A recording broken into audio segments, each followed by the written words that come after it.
ഇപ്രാവശ്യത്തെ വിഷു വീട്ടിലായതുകൊണ്ട് അമ്മ തന്നെയാണ് കേട്ടോ പണ്ടത്തെ പോലെ നമ്മുടെ കണ്ണൊക്കെ പൊത്തിയിട്ട് കൊണ്ടുവന്ന് കാണിക്കുന്നത്. അപ്പോൾ ഇതുപോലെ രാവിലെ അമ്മ എണീറ്റ് കുളിച്ച് വിളക്കൊക്കെ കത്തിച്ചതിന് ശേഷമാണ് പിന്നെ വന്ന് നമ്മളെ വിളിച്ചുണർത്തുന്നത്.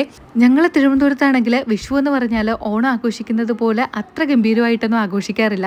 അതായത് ചില സ്ഥലങ്ങളിലാണ് കേട്ടോ സദ്യ ഉണ്ടാക്കാറില്ല.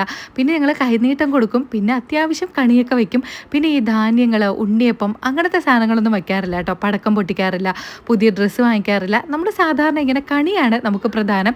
എന്നെ കണി കാണിച്ചതിന് ശേഷം പിന്നെ അടുത്ത് അമ്മ കാത്തുട്ടിയാണ് കേട്ടോ വിളിച്ചുകൊണ്ട് വന്നത്. തനൂട്ടി ഇങ്ങനെ ഇടയ്ക്ക് കണി കണ്ടിട്ടുണ്ടായിരുന്നേ. അവളാണെങ്കിൽ രാവിലെ ഇങ്ങനെ എണീക്കാൻ വേണ്ടിയിട്ട് നിന്നപ്പോൾ ഞാൻ കണ്ണ് പൊത്തി വെച്ചിട്ടുണ്ടായിരുന്നു. അമ്മമ്മ ഇപ്പോൾ വിളിക്കുമെന്ന് പറഞ്ഞു. അങ്ങനെ അവളെയാണ് ആദ്യം കണി കാണിച്ചത് കേട്ടോ.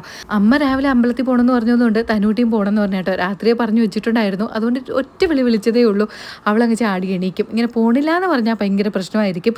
പോകുന്നതെന്ന് പറഞ്ഞാൽ ഒറ്റ വിളിയോടുകൂടി എണിച്ച് റെഡിയൊക്കെ ആവും കേട്ടോ. അങ്ങനെ അവർ അമ്പലത്തിൽ പോയിരുന്ന സമയത്ത് പിന്നെ ഞാൻ കുളിച്ച് റെഡിയായി അങ്ങ് അടുക്കളയിൽ കയറി. പാവം സാധാരണയാണെങ്കിൽ ഉണ്ടല്ലോ പണ്ടൊക്കെ അമ്മയാണ് അമ്പലത്തിൽ പോയിട്ട് വന്നിട്ട് നമുക്ക് ഇഡ്ഡലിയോ സാമ്പാറോ ഒക്കെ ഉണ്ടാക്കി തരുന്നത്.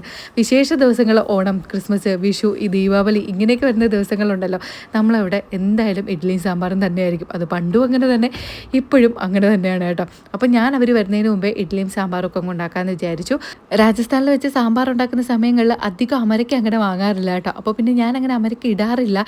ഇപ്പോൾ സത്യം പറഞ്ഞാൽ ഇവിടെ വെച്ച് ഇങ്ങനെ വോയിസ് ഓവർ കൊടുക്കുമ്പോഴാണ് അയ്യോ സാമ്പാറിൽ അമരയ്ക്ക് ഇട്ടില്ലല്ലോ എന്ന് വിചാരിച്ചത്.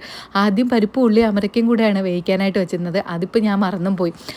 പിന്നെ ഞാനാണെങ്കിൽ രാവിലെ എണീറ്റിട്ട് ഇതുപോലെ ജോലിയൊക്കെ അതിരാവിലെ ചെയ്യുകയാണെങ്കിൽ എനിക്കിങ്ങനെ വെറും വയറ്റിലേ നിന്നാൽ ഛർദ്ദിക്കാൻ വരും കേട്ടോ. അപ്പോൾ എന്തെങ്കിലും കഴിച്ചിട്ട് നിൽക്കണം. അതുകൊണ്ട് പിന്നെ ഞാൻ കുറച്ച് ചായക്കും കൂടെ അങ്ങ് വെച്ചിട്ടുണ്ടായിരുന്നു കേട്ടോ. അമ്മയൊക്കെ വരുമ്പോഴത്തേക്കും അമ്മയ്ക്കും കുടിക്കാമല്ലോ പെട്ടെന്ന്.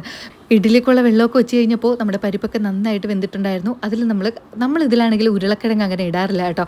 കൂടുതൽ സ്ഥലങ്ങളിലും ഞാൻ സാമ്പാറിൽ ഉരുളക്കിഴങ്ങ് ഇരുന്ന് കണ്ടിട്ടുണ്ട്. നമ്മൾ തിരുവനന്തപുരത്ത് അങ്ങനെ സാമ്പാറിൽ ഉരുളക്കിഴങ്ങ് ഇടാറില്ല.